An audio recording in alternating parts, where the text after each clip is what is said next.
Une étoile qui étincelle pas très haut dans les abîmes du néant, en montrant sa lumière aux yeux de tous. Et d'une autre en suivi sur des montagnes de déchets où personne ne verra sa lumière. On peut dire ce que l'on veut, ça restera une étoile. Pour que sa lumière brille, il doit être vu.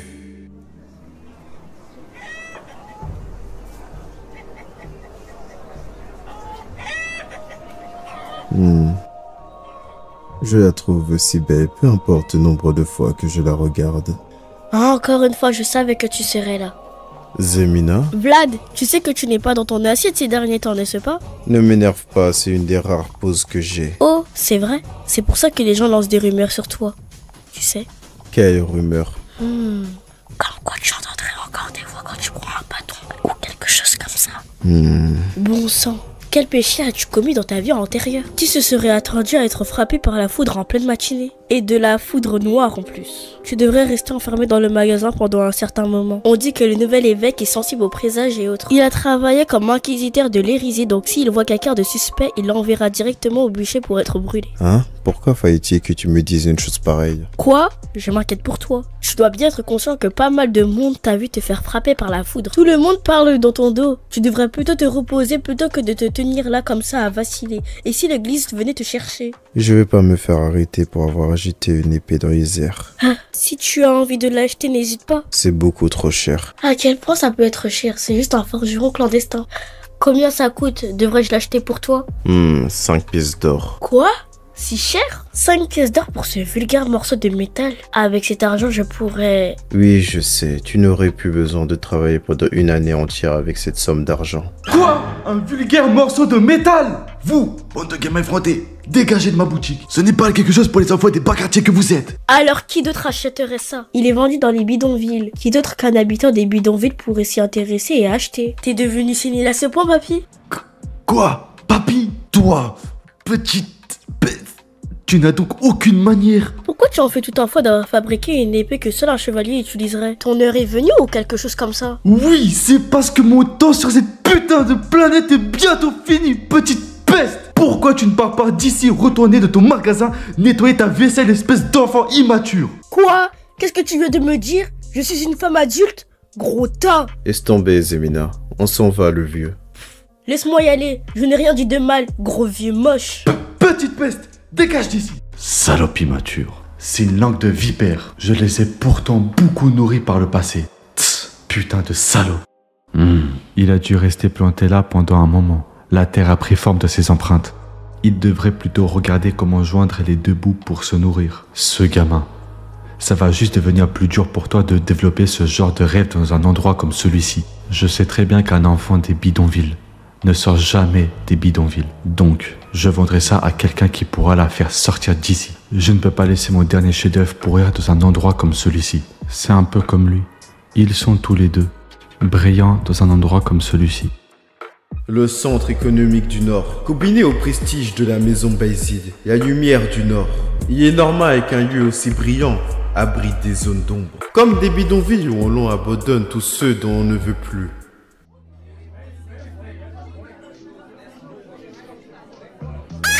Toi, ça te traînait, tu essaies de m'arnaquer? Comment j'essayais de vous arnaquer? Je travaille comme un mercenaire pendant plus de 20 ans. Comment tu oses me vendre de faux médicaments? Ce n'est pas très silencieux par ici. Nickel, toi le chandelier, viens ici. Va chercher un propriétaire. Pour déranger madame, il va falloir payer une pièce d'or et non une pièce d'argent. Tu veux de l'or, alors tu fais tourner un business merdique? Ramène ta mère si la patronne n'est pas là. La bougie qui mesurait le temps, c'est une fraude, non? Pourquoi arrêter brouiller jusqu'au bout avant que je ne fasse quoi que ce soit? Ah, de toute façon, comment auriez-vous pu vous amuser avec une session de 5 minutes seulement? Va frotter le cul de ta femme si tu n'as pas d'argent. Qu'est-ce que tu viens juste de dire? C'est un comble à quel point vous êtes bruyant. Alors devrons-nous vérifier? Voyez-vous cette horloge? Voyons voir si cette bougie durera 5 minutes ou pas. Si elle ne dure pas 5 minutes, vous pouvez faire ce que vous voulez avec cette femme. Pourquoi devrais-je écouter une bombe d'escrocs? J'ai dit on le fait. Mais si c'est bien 5 minutes, je vais te casser la gueule. Qu'est-ce qui ne va pas avec les yeux de ce merdeux? Bien, maintenant voyons voir qui est l'escroc ici.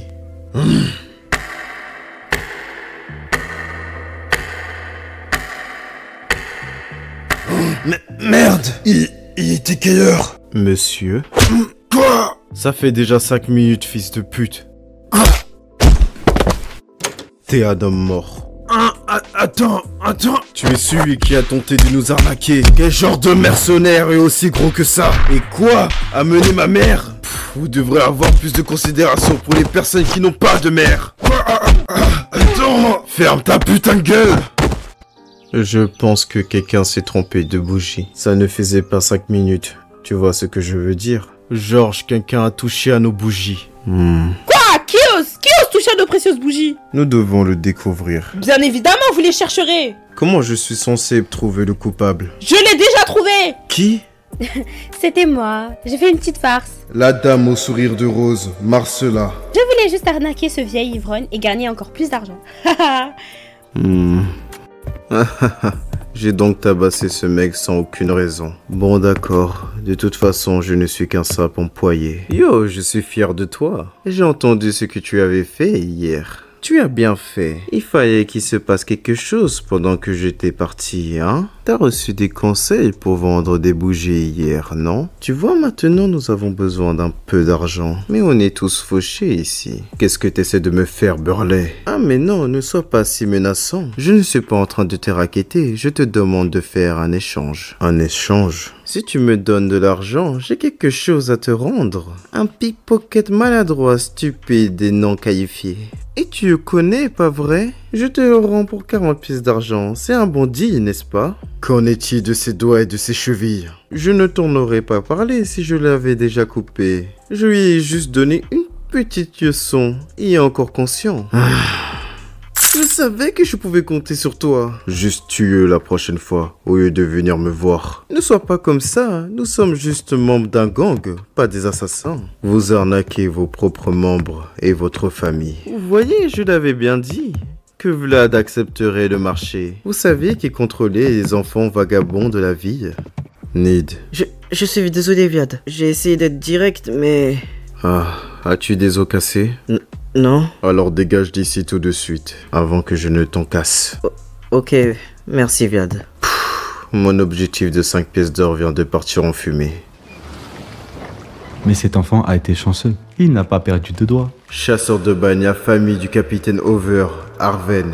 Doigts coupés, chevilles entaillées. J'ai fini par devenir une leçon pour tout le monde. Ah, actuellement, j'ai entendu dire que les bougies avaient été manipulées. T'es déjà au courant de cette histoire? Cela fait déjà un moment que les rumeurs circulent, mais personne ne semble vraiment y croire. C'est madame qui fait les bougies après tout. Mais Marcella n'est pas le genre de personne à faire ça, tu sais? C'est bien ce que j'ai dit. Georges semble déjà le savoir aussi. Ce n'est pas le genre de personne à faire ça. Mais s'il l'avait fait, c'est qu'il devait avoir une bonne raison. Quel genre? Il y a 90% de chances que ce soit parce qu'il a besoin d'argent. Un besoin urgent. Sois prudent, Vlad. Il y a une seule raison pour qu'une organisation ait besoin de faire de l'argent aussi rapidement. Une guerre contre une autre organisation. Les 5 chefs qui dominent les bidonvilles de Sohara. Le chevalier des putes, Georges. Le boucher de porc, l'ours brun. Red Ace de la maison des jeux. Le chasseur de baleines, capitaine Over. Et le dernier, le mille-pattes, capitaine Crochet, Jack. Tous les vices de la vie s'approchent de toi, cachés dans l'ombre sans un bruit, tout juste comme maintenant. Eh gamin, où est ton boss? Les accidents surviennent sans prévenir et la destruction arrive sans annonce. Le mi-patte est ici, en personne. Alors les préparatifs pour la guerre, c'est pour... Eh enculé, t'entends ce que le boss te dit? Où est ton boss? Qui sait? Je suis juste un vendeur de bougies, donc je ne sais pas. Toi, petit enculé, si tu ne sais pas, alors va le chercher. Oh non, tous ces précieux bougies sont cassés maintenant. Bien, j'imagine qu'il y aura plus de ventes aujourd'hui. Ce petit enculé, il a pas capté la situation? Dégage tes pieds de là. Quoi? J'ai dit dégage tes sales pieds de là, petite merde. Toi enculé! Le combat n'est qu'une minuscule version d'une guerre. Le champ de bataille envisagé, les circonstances planifiées. Et avec une détermination sans faille. Rien qu'avec ça, la victoire est assurée. La règle immuable des bas quartiers. Le gagnant se tient en haut de l'échelle et le perdant se tient en bas de l'échelle. Ce putain de... Comment oses-tu? Devant nous en plus. Stop! J'aime vraiment bien ce type. J'ai qu'une seule main, donc j'espère que tu comprends un petit peu le son que j'essaie de reproduire. Je ne discrimine pas les personnes handicapées. Quoi? Cet enfoiré est complètement fou. Ayons une conversation privée un peu plus tard. Oh, quel clochard ai-je encore dérangé sur mon chemin? Vu que je ne m'en souviens pas, ils ont dû mourir tôt. Mais Pat, à quoi rime ce qui se passe ici? Si tu m'avais dit que tu venais, j'aurais au moins préparé de la viande grillée pour toi. Oh, c'est pas comme si on était tous proches les uns aux autres. Puisque nous avons des invités, pourquoi ne pas monter à l'étage? Laissons passer pour la viande. As-tu en moi de bons alcools? Marcella n'est pas du genre à décevoir lorsqu'il s'agit de faire preuve d'hospitalité. Bien, dans ce cas, portons un toast. Pfiou, j'ai failli mourir moi. Combien ont type cassé? Hey, l'étoile montante, ton boss ne manque pas d'éloges à ton propos. Moi aussi, je sais bien juger les gens. Quand tu seras fatigué de travailler avec cette odeur de brûlé, viens travailler pour moi. Je ne serai pas contre un gars comme toi. Ça ne me dérange pas de bosser ici. Cependant, ils me nourrissent, me payent, ils me laissent dormir autant que je veux. On peut le faire aussi. Tiens, pour les bougies. Une pièce d'or? C'est beaucoup trop. Travaille pour moi et je te donnerai encore plus. C'était délicieux. Bon, il est temps qu'on parte. Au revoir, Georges. Il paraît joyeux. Les choses se sont-elles bien passées? Vlad! Georges te demande. Je pensais te la donner plus tard, mais les circonstances font que je dois te le donner tout de suite. Garde-le en permanence sur toi. Je l'ai deviné à l'ambiance qui régnait dans la salle. Puis la conversation entre Georges et le mocho Jacques a tourné à la catastrophe. Aussi, à partir de maintenant, tu ne vendras plus de bougies. Alors qu'est-ce que je devrais faire d'autre? Collecter de l'argent, patrouiller dans les zones? On a eu un tuyau sur l'autre manchot qui ramènerait des gens de l'extérieur. Apparemment, ce seraient d'anciens chevaliers qui se seraient reconvertis en mercenaires. Comme toi? Oui, tu as raison. Comme moi. Le manchot aurait dirigé un nombre impressionnant de soldats. Mais même pour lui, l'ancien chevalier Georges était un obstacle difficile à surmonter. Après tout, un troupeau de moutons ne fait pas le poids face à un loup. Mais en introduisant des épéistes au même niveau qu'un chevalier, la balance s'inverse. Il est vrai que nous sommes désavantagés. C'est pourquoi nous avons besoin de toi. Hein? De moi? Je vais bientôt te donner ta première mission. Arverne, un homme handicapé sans doigts et sans même la capacité de marcher. Grâce à son intelligence, il a appris par lui-même les techniques de politesse et les mathématiques. Et grâce à cela, il travaille aujourd'hui sur les ordres du capitaine Over. En voyant Arven, j'ai réalisé que l'on apprend par l'effort et que cet apprentissage permet d'accéder à des postes plus élevés. Vlad, vous pourriez vouloir réduire l'angle de votre coude lorsque vous vous lancez vers le bas. Putain, ces conneries à chaque fois que je me balance. Un mois auparavant, j'ai commencé à entendre une voix après avoir été frappé par une lumière noire due au jet. Ces chuchotements démoniaques commençant à chaque fois que je tiens une épée ou quelque chose de semblable. J'aurais besoin d'eau bénite avant d'acheter une épée. Ignore-les. Plus je réagis et puis il s'accroche à moi qui disant « Allez, concentre-toi. Fais juste de ton mieux. Concentre tout ton esprit et ta force et supprime-le. Réduis-le. » C'était différent. Avant, je faisais seulement que de me balancer. Mais là, c'était plus comme le chemin de l'épée. Qu'est-ce qui a bien pu se glisser dans ma tête? Comme je l'ai toujours dit, on ne peut pas tromper l'expérience. L'hiver arrive. L'air est maintenant si froid que je peux sentir dans mes os. C'est plausible, mais soit il est stupide, ou soit il le fait exprès. Je ne sais pas qui vous êtes, mais sortez maintenant. Je suis là à présent. Sir Stanga? Oui, c'est moi, Stanga. Donc tu dois être Vlad, n'est-ce pas? J'ai entendu dire que le guide Venez des bidonvilles, cheveux blonds, yeux bleus, les gens pourraient penser que vous êtes un noble. Voici la lettre de mon boss. L'organisation adverse a un mercenaire qui se fait passer pour un chevalier. C'est pour cela que vous avez besoin de mon aide. Alors je vous guiderai. Nous devrions arriver de nuit dans 2 jours. Je ne sais pas si je dois vraiment suivre quelqu'un d'aussi stupide. Je suis au moins capable de vous guider. Vous saviez? Je ne pense même pas que ce soit le cas. Il n'y a pas moyen d'être intelligent quand on fait quelque chose d'aussi stupide. Si tu dis ce n'est pas le chemin durant le voyage, je vais te tuer.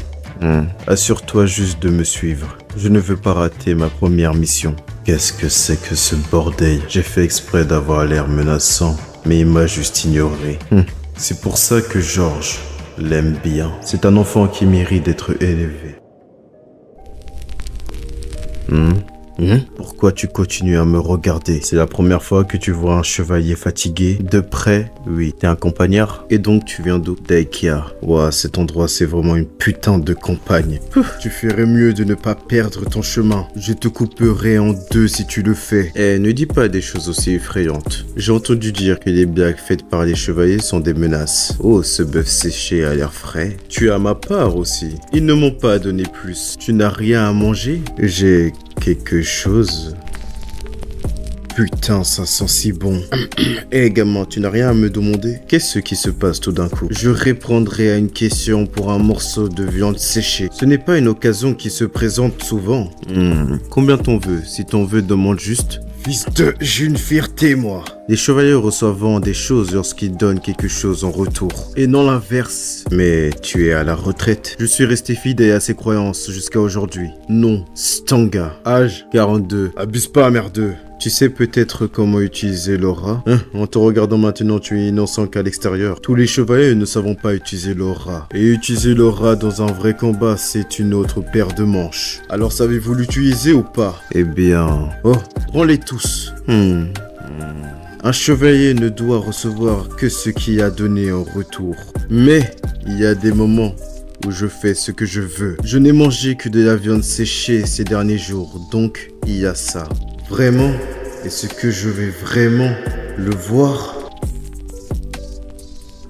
Pourquoi fermes-tu ton œil gauche? J'ai besoin de faire émerger mon monde au plus profond de mon âme. Regarde bien, gamin. C'est l'essence même de la chevalerie. C'est donc ça, l'aura? Je me sens crasse, comme si j'étais un clochard. C'est mieux si nous sommes un peu sales. Ces jours-ci, il vaut mieux ressembler à un clochard qu'à un chevalier. Non, je ne parle pas de mon apparence, je parle de mon humeur. Je suis fier d'être un chevalier, pourquoi dois-je passer par ce trou? On m'a dit de vous escorter ici en secret, donc on ne peut pas passer par la porte principale. Allons-y pour l'instant. Quand nous serons arrivés, je vous préparerai un bon bain. Merde, c'est tellement calme que ça me dérange, parce que c'est l'heure de dormir. Est-ce que cet endroit est souvent comme ça? Non. On dirait qu'ils se sont déjà battus. Séparons-nous, je vais vous dire où se trouve la porte de derrière que seuls les membres de notre organisation connaissent. Et pour toi, je vais passer par la porte principale. Pour l'instant, il vaut mieux disperser leur attention. Je vous verrai plus tard. Mais qu'est-ce qui s'est passé? Tu es bien rentré? Bon travail. Le Mi-Pat nous a attaqués en premier. Comme prévu, ceux qui manipulent l'argent sont d'un autre niveau. Ça va? Cela faisait longtemps que je n'avais pas affronté quelqu'un du niveau d'un chevalier. Alors j'ai fini comme ça. Plus important, tu l'as ramené? Oui, la porte principale était surveillée, alors je lui ai dit où se trouve la porte arrière. Il devrait être arrivé alors qu'il y est. Bon, nous allons attaquer le Mi-Pat dès demain. Nous allons finir cette fois-ci. Bref. Comment va-t-il? Il va bien, non? Oui, il va bien. Il a l'air d'être quelqu'un de bien aussi. Stangan a un côté chaleureux. Il est assez agile aussi. Tiens, il a perdu du poids? Bien, pour vivre longtemps, il faut prendre soin de soi. Oui, c'est aussi un chevalier qui sait utiliser l'aura. Je suis sûr que demain sera notre jour. Quoi? Ah, on dirait qu'il est arrivé. Vlad, as-tu vraiment utilisé l'aura? Oui, je l'ai vu. Mets-toi vite derrière moi. Stanka ne sait pas utiliser l'aura. Qu'est-ce que tu... Tu es venu de très loin. Ça fait longtemps qu'on ne s'était pas vu. Georges.